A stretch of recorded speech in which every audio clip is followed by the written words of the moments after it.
Ngayon ng araw, may plano si Ella. Nag-aayos siya ng isang art gallery.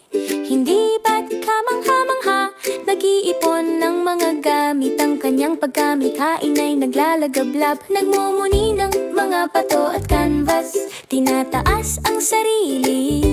Kinuha ni Ella ang kanyang mga brush, handang magsimula. Nag-iipon ng mga pintura at canvas mula sa puso.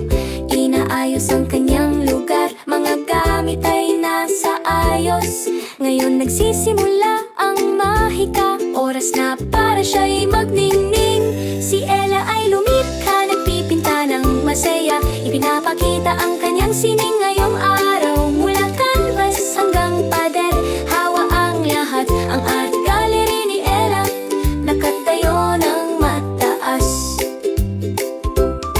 Ngayon oras na para magpinta at mabilis ang galaw ng mga kamay ni Ella. Nagdaragdag ng maliwanag na kulay, mga detalye na tatagal. Bawat stroke ng brush, ginagawa niyang totoo. Isang obra maestra sa paggawa. Ramdam niya ito.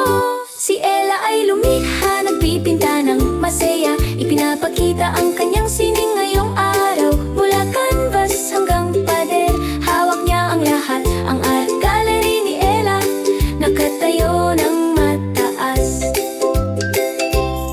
Nang maipaskil ang mga painting, ipinagmamalaki ni Ella ibahagi.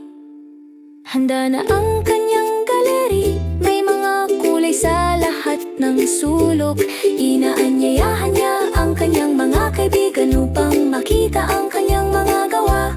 Sa mga ngiti at palakpakan, mahal nila ang kanyang sining. Itinuturo ni Ella sa kanyang kaibigan kung paano magpinta. Ipinapakita ang mga hakbang at kung paano